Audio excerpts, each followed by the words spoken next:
So that's fabulous. And we're very lucky here. I just want to throw it to you because guys that I work with, and every other day on the Dugout Show, we'll either have Vince or Ken. And I can't tell you, there's a lot of broadcast teams. And I've seen this over the years now. They kind of roll in and they do their thing and they fill out their story.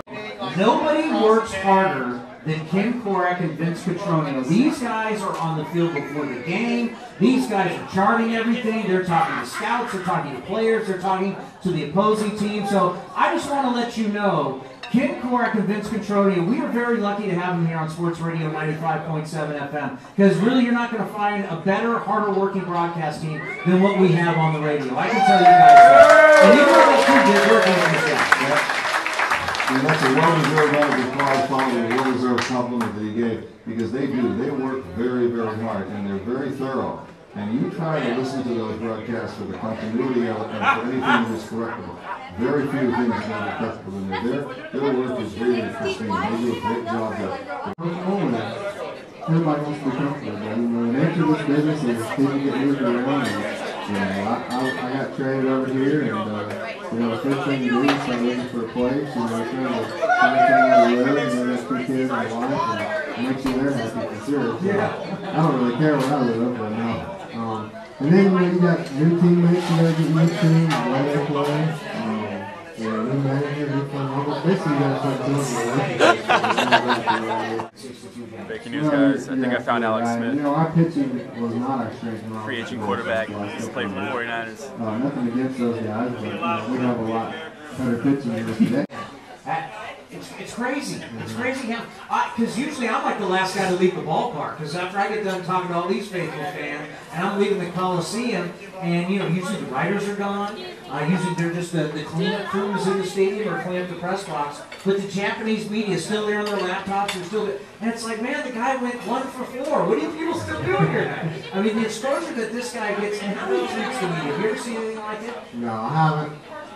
For one guy, especially all the people that are there for him every single day, I knew it was a little out of control when I was watching during batting practice one day, and all the Japanese reporters were writing down what he was doing. They were watching hit, and then write down something after every swing. And I was like, okay, that made me a little over the top. But no, I have not seen anything like it. It's pretty amazing. What's he like to play with?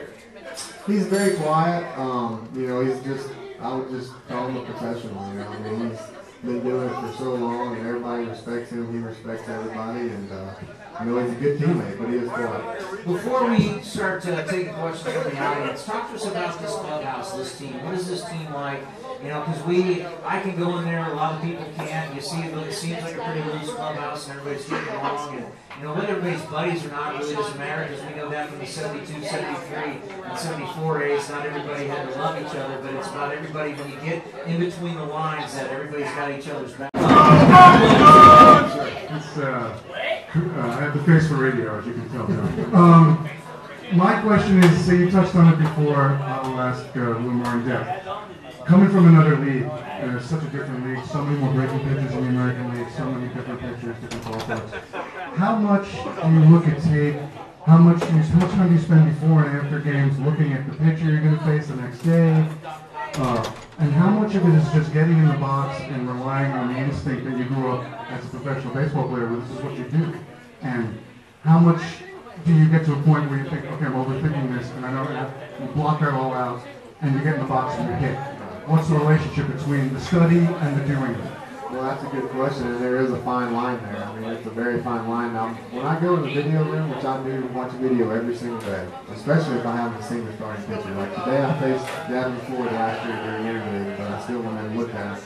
I want to know, when I look at video, what pitches he has, what he's going to try and throw to me with runners in scoring position, and what his out pitch is, what he likes to throw at 2 shots.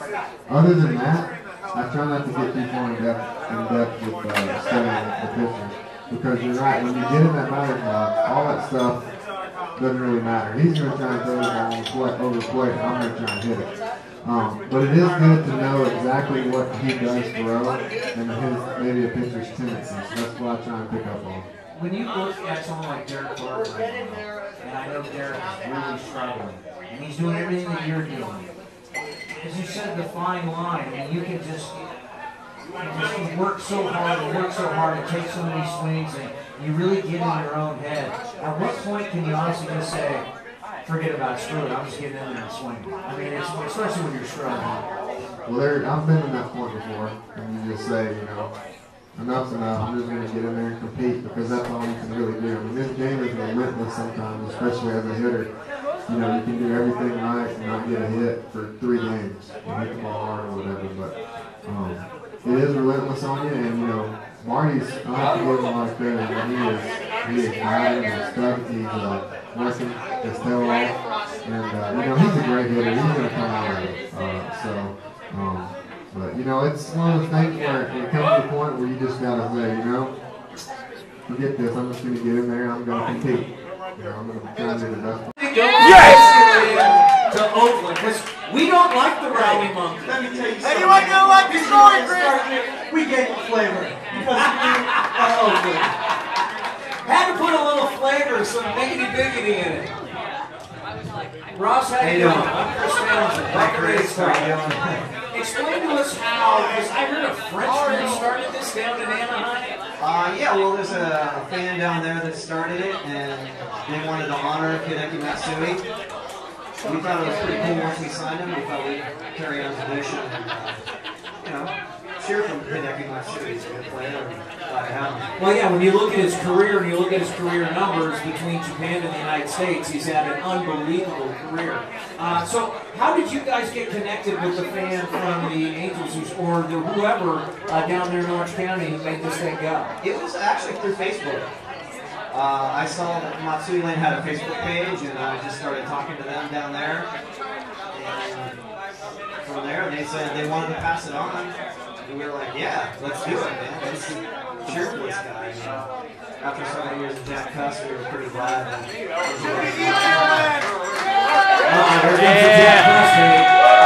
by the way, I like Jack Cuss. And all of a sudden, I'm going to get emails going,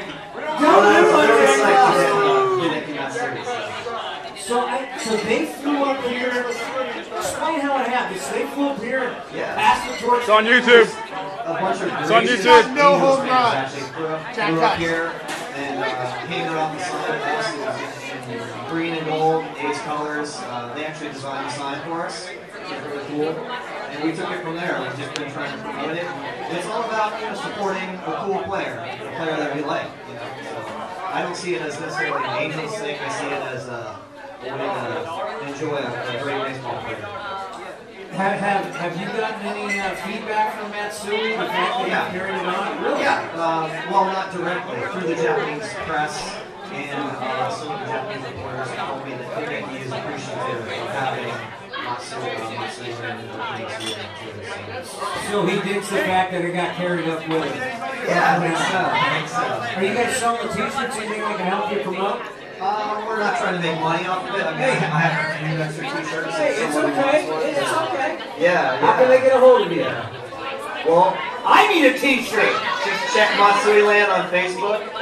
It's just friend that, and you can talk to us from there. And I can probably get you a t-shirt too. Yeah, well, you give me a t-shirt, I'll help you out. Now, what is it? The Facebook / what is it? Just search for Matsuiland. Matsuiland? Yeah, you'll find it on there. Well, I'm sure he's very appreciative of it. I mean, it's got to be nice when you're in a place that, that you're in a foreign country. Even though he's been here for a while now, you're still in a foreign country. And then the way you guys have embraced him is definitely something special. Yeah, we love cheering for him, so go A's, go Matsui. There you go. Yeah, what's up, Rod? Figuring out how it actually works. All right, that is going to do it. Well, we are way over time, but that's okay. I love going way over time with you guys. Okay. We're just, we don't want to go to... Go Ross. Connect Ross. Network Ross. All right.